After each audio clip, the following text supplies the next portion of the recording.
लाहौर में एक बुजुर्ग होते थे इशफाक साहब, जाविया वाले, पढ़े लिखे, अब आप शायद नाम जानते हो। वो कहते हैं कि रात के 12 बजे ना मेरा जवान बेटा आया और कहता है कि अब्बू जी महबूब किसे कहते हैं? हाँ, तुसी अजे भी नहीं हिल रहे, अल्लाह खैर रखे। हाँ, दरिया के किनारे पर रहने वाले तो पानी की तरह होते हैं, है ना? तुसी पता नहीं केड़ा पानी पींदे होंगे। तो जवान बेटे ने पूछा, अब्बा जी बड़े लेक्चर देते हैं, बड़ी तकरीरें करते हैं, टीवी पे जाते हैं, चैनलों पे जाते हैं, मेरे एक सवाल का जवाब दें, महबूब किसे कहते हैं? इशफाक साहब कहते हैं मुझे जवाब आया ही नहीं। इतना मेरा मुताला, इतनी तकरीरें, इतनी किताबें, सारी उम्र गुजर गई, मगर मैं महबूब की तारीफ न कर सका। तो मैंने कहा कि बेटा ऐसा करते हैं, गाड़ी निकालो, फला जगह पे लाहौर में एक बाबा रहता, उस बाबे के पास चलते हैं, उससे पूछते हैं कि महबूब महबूब याद रखें, मैं कुरान की एक आयत पढ़ रहा हूं। मौला फरमाता है फस्अलू अहल ज़िक्र इन कुंतुम ला तालमून। मौला फरमाता है अगर कहीं फंस जाओ, उलझ जाओ, इल्म ना रखते हो ना, तो जिक्र वालों से पूछ लिया करो। किनसे? अब जो बात काबिल गौर है, ये नहीं कहा इल्म वालों से पूछ लिया। क्या कहा? हाँ बोलो बोलो, ओ थोड़ा या टाइम रह गया उनके बोलने। किससे पूछ लिया करो? हाँ, इल्म वालों से पूछोगे तो इल्म वाले किसी और पास से तोड़ देंगे और उलझा देंगे। और जो जिक्र वाले होते हैं ना, जुमला एक बोलते हैं और मसले सारे हैं। कहते हम 1 बजे बाबा जी के पास पहुंच गए। मैंने कहा बाबा जी ये मेरा जवान बेटा है, इसने अभी मुझसे सवाल किया है महबूब किसे कहते हैं, मैंने जवाब नहीं आया, तो तुसी दसो महबूब क्यों कहते हैं? तो मैं थानू दस दें अजय भी चुप। हाँ उच्ची कहोगे फिर मैं दस। काबू नहीं आई तुसी आज। बाबा जी ने कहा सुने महबूब किसे कहते हैं? बाबा जी कहते हैं महबूब उसे कहते हैं जिसके ऐब नजर ना आए। जिसके ऐब नजर ना आए, ऐब हो भी तो नजर ना आए, क्योंकि रिश्ता जो प्यार वाला हो गया, रिश्ता मोहब्बत का हो गया, तो जिससे मोहब्बत हो जाए ना, तो मोहब्बत की पहचान ही यह है कि फिर उसका ऐब नहीं रहता, उसका नक्श नहीं रहता। और जो किसी में ऐब निकाले ना, तो समझ जाओ ये इससे प्यार नहीं करता, मोहब्बत नहीं करता। अरे बंदे से मौला को प्यार है कि नहीं? तो कितने पर्दे डालता है, बोलो ना, कितने पर्दे डालता है। फरिश्तों से भी हमारे गुनाहों को छुपाता है, क्योंकि वो कहता है ये मेरा महबूब है। गुनाहगार होना इसका मसला है, गद्दार होना इसका मसला है, सरकश होना इसका मसला है, मगर पैदा तो मैंने किया है ना, बनाया तो मैंने है, वजूद में तो मैं लाया हूँ, अपनी मर्जी से तो नहीं ना आया। और साथ में जो नफ्स है वो भी तो मैंने ही पैदा किया है ना, मैंने ही रखा है। इसका गुनाहगार होना अपनी जगह, मगर ये गुनाहगार हो के भी मेरा महबूब है, तो ये जब तक गुनाह करता रहेगा मैं इस पे पर्दे डाल। इसलिए कि महबूब होता ही वो है कि जिसके ऐब, ये आम महबूबों की तारीफ है, मिलाद वाले महबूब की नहीं। ऐ मिलाद करने वालों अपनी किस्मत पे नाज करो। हमारा तो महबूब ही वो है कि जो हर ऐब से वैसे ही पाक, हर नक्श से पाक है। मेरी गुफ्तगू यहाँ तक मुकम्मल हो गई कि हुजूर नबी और रसूल, और तो हम मिलाद हुजूर को नबी समझ के, क्या समझ के मनाते हैं? बोले और एक जुमला मैं और करके अंदर लगाऊं, मिलाद हम मनाते हैं हुजूर को महबूब समझकर। हम मक्के जाते हैं नबी समझकर। हम मक्के जाते हैं मुस्तफ़ा को और मदीने जाते हैं महबूब समझकर। क्या समझकर? हाँ, सारी शरीयत का ताल्लुक मक्के के साथ है। मदीने में कोई खास शरीयत का हुक्म नहीं है। सारा हज कहाँ पे हो गया? मक्के में। उम्रा मक्के में, तवाफ मक्के में, लब्बैक मक्के में, एक नमाज का 1 लाख सवाब मक्के में, पिछले सारे गुनाहों की मक्के में। मौला ने जो देना था ना खुदा होकर, वो सब कुछ कहाँ दे दिया? मक्के में दे दिया। और सारा हज उम्रा मक्के में करवा दिया और कहा अब कदम उठा मदीने की तरफ तो बख्शिश को नहीं देखना, सवाब को नहीं देखना, इबादत को नहीं देखना।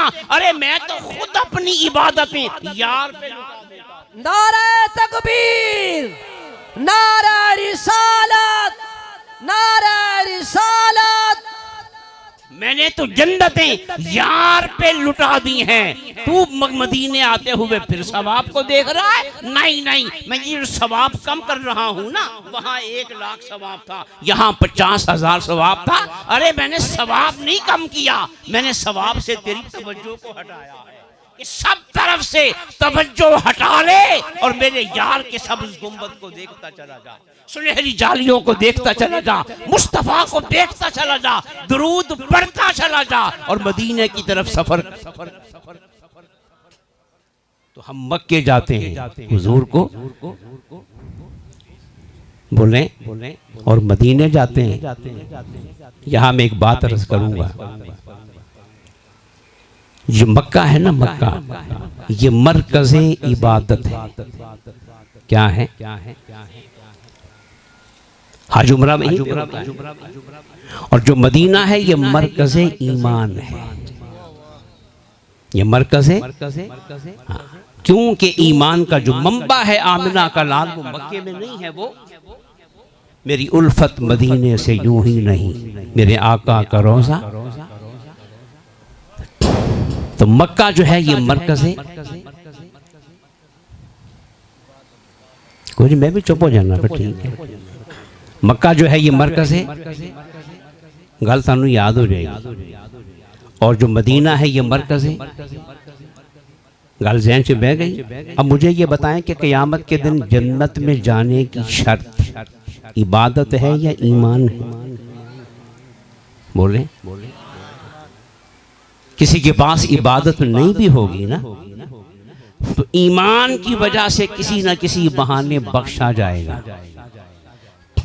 और किसी को बख्शवाने वाला कोई भी ना हुआ ना तो फिर आमिना का लाल आएगा। आका फरमाते हैं जिसके सीने में, हदीस सुन रहे हैं, जिसके सीने में मामूली से मामूली 3 बारी सोने ने फरमाया, जिसके सीने में बोल दो, हाँ मामूली बोल दो, कोई नहीं। जिसके सीने में से मामूली ईमान होगा। क्या होगा? जब तक मैं उसे जन्नत में दाखिल नहीं कर दूंगा ना, मेरा कदम भी जन्नत में नहीं जाएगा। तो फिर बोलिए जन्नत में जाने की शर्त इबादत है या ईमान है? मैंने पहले क्या अर्ज किया कि मक्का मरकज़े, बोलो। हाँ, अगर कोई बैठी जा रही है तो फिर बोलो। हाँ, मक्का मरकज़े और मदीना मरकज़े और क़यामत के दिन जन्नत में जाने की शर्त। उनको गल समझ आ रही है कि नहीं? हाँ, मदीना मरकज़े ईमान है और जन्नत में जाने की शर्त भी ईमान है। तो फिर सुनो, अल्लाह ने जन्नत का बाग मरकज़े इबादत मक्के में नहीं रखा, सफा मरवा में नहीं रखा, मस्जिद हराम में नहीं रखा, मताफ में नहीं रखा, मिना मुज़दलिफ़ा में नहीं रखा। जन्नत का बाग मदीने में, मस्जिद नबवी में, मुस्तफ़ा के तो हम दसो, जन्नत का बाग मौला ने मक्के में नहीं बनाया, कहाँ बनाया? बोले मदीने में। क्यों? कि उसका महबूब जो मदीने में रहता है वो शरीयत को नहीं देख रहा, वो अपने महबूब को देख रहा है और फिर हुजूर के वो अल्फाज देखें। आका फरमाते हैं मा बैना बैती व मिंबरी रोज़तुम मिन रियाज़िल जन्नह। आका ने ये नहीं फरमाया कि यहां से वहां तक, यहां से, ये भी नहीं कहा इस घर से उस मिंबर तक जन्नत का बाग है, नहीं। मुस्तफा का अंदाज देखें। आका फरमाते हैं मेरे घर। अब बोलो हाय हाय, जस नहीं आई। कितना प्यारा जुमला, क्या फरमाया? इस घर से नहीं, मेरे घर और मेरे मिंबर।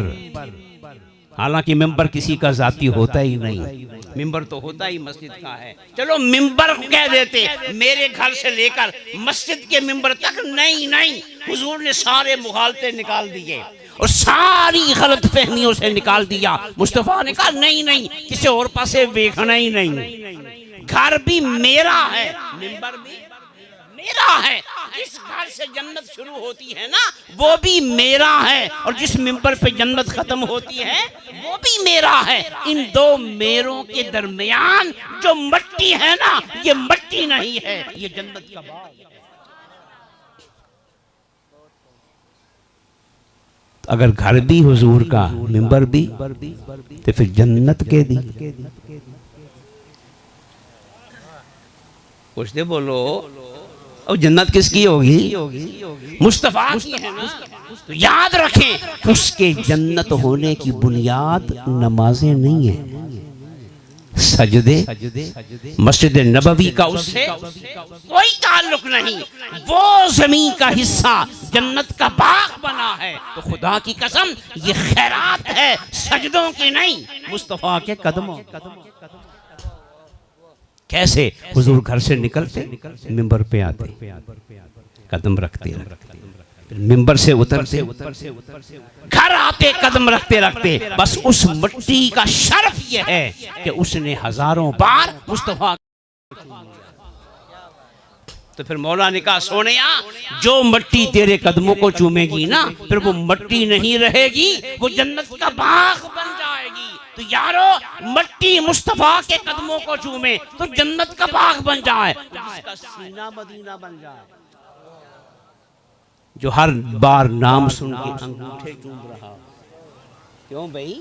और मुस्तफा की हर हर अदा को चूम रहा हो और हर हर निस्बते मुस्तफा को सलाम कर रहा हो, फिर वो जन्नत की तरफ नहीं जाएगा। खुदा की कसम, जन्नतें उसकी तरफ आएंगी। तो बात समझ में आई? बोलिए। अल्लाह ने जन्नत का बाग कहाँ रखा? कहाँ रखा? मदीने में। नबी समझ के कि महबूब समझ के? बोले महबूब समझ के। बातें बहुत सारी करने की हैं, मगर गल समझ आई है? पूरी गुफ्तगू का खुलासा क्या है कि हुजूर नबी और रसूल बाद में हैं और महबूब पहले हैं। हम मिलाद करते हैं हुजूर को, बोले ना, महबूब समझकर सहाबा ने वजू का पानी उठाया, कटे हुए बाल उठाए, किसी ने खून पी लिया, किसी ने गुलाम आजाद कर दिया, किसी ने कुछ कर लिया, किसी ने कुछ कर लिया। हम क्या करें मुस्तफा से प्यार करने के लिए? तो फिर यारो, हमारे लिए सिर्फ एक ही शक्ल है कि जब मुस्तफा के मिलाद के लम्हात आ जाएं तो सारे माहौल को सजा दिया जाए और मरहबा मरहबा की सदाएं बुलंद कर दी जाएं और दुनिया को बताया जाए, अरे नबी नहीं आ रहा, हमारा महबूब आमदे मुस्तफा। और दोस्ताने मोहतरम, आखिर में मैं ये अर्ज करूंगा कि हुजूर के आने पे हमने गलियां सजाई, बाजार बोले, मगर हुजूर गलियां सजाने नहीं आए थे। जो काम जिस दर्जे का है उसी दर्जे पे रखे, मुगालते का शिकार ना हो। हुजूर गलियां सजाने, बाजार सजाने, अरे हुजूर ने तो मस्जिद भी नहीं सजाई।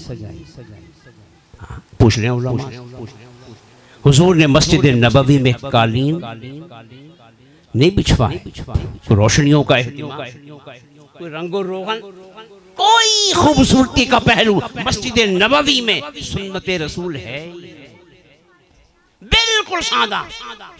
फर्श ना हमवार कि हसन और हुसैन भी आए तो लड़खड़ा के गिर जाएं, सादा मस्जिद। तो फिर हुजूर की आमद का मकसद क्या है? हुजूर की आमद का मकसद गलियों को, दीवारों को, मकानों को, दरख्तों को, शहरों को सजाना नहीं। हुजूर की आमद का मकसद इंसान को सजाना है। क्या बोलो, किसको सजाना है? हुजूर पलासे बनाने नहीं आए, मिसाइल बनाने नहीं आए, इजादात करने नहीं आए। ये सारे काम हुजूर कर सकते थे, मगर इन कामों में से कोई काम भी मुस्तफ़ा ने नहीं किया। हुजूर क्या करने आए थे? इंसान को सजाने आए थे, उसे रश के मलाइका बनाने आए थे, फरिश्तों से भी आगे ले जाने आए थे। और फिर बोलो, मुस्तफ़ा ने इंसान सजाए कि नहीं? ये जो गलियों की सजावट है ना, ये एक हफ्ते की है। क्या है? फिर वहीं पे वही गंद होगा, वही बदबू होगी, है ना, वही कीचड़ होगा, और क्या होगा? ये गलियों की सजावट एक हफ्ते की है। और अगर इंसान सज जाए, क्या बोलो, तो फिर जमी मैली नहीं होती, जमन मैला मोहम्मद के गुलामों का। समझ दे दी हो, है ना, समझ दी जैसी बहुत गुजरेगी पर करन तो हुजूर की आमद का मकसद क्या है? किसको सजाना? बोलो। हाँ, जहां सजा हुआ इंसान बैठा होता है ना, वहां बरकतों का नुज़ूल होता है, वहां से बरकतों के चश्मे फूटते हैं, रब की रहमतों की वहां पे बरसात होती है। तो याद रखना, मुस्तफा की आमद का मकसद क्या था? इंसान को सजाना। आइए हुजूर के मिलाद पे अहद करें कि हम सिर्फ बाजार नहीं सजाएंगे, बल्कि अपने, बोले ना, अपने आप को सजाएंगे सच के साथ, ईमानदारी के साथ, हलाल खाने के साथ, रहम करने के साथ, मुआफ करने के साथ, दरगुजर करने के साथ, हर किसी को सीने से लगाने के साथ, और लोगों के काम आने के साथ अपने आप को सजाएंगे। खुदा की कसम, जब मुस्तफा का गुलाम सज जाएगा ना, तुम सजे हुए बाजारों को देखने जाते हो, जरा खुद तो सज के देखो, तुम्हें देखने मदीने वाला तुम्हें सीने से लगाएगा और फख्र से कहेगा, देखो ये है मेरा सजा हुआ गुलाम। मैं सिर्फ एक हदीस पढ़ देता हूँ, अगर अपने आप को सजाना चाहते हैं तो। चलो औखा कम ना सही, सौखा काम पे करिए, फिर आहिस्ता आहिस्ता काम आगे बढ़ता है। एक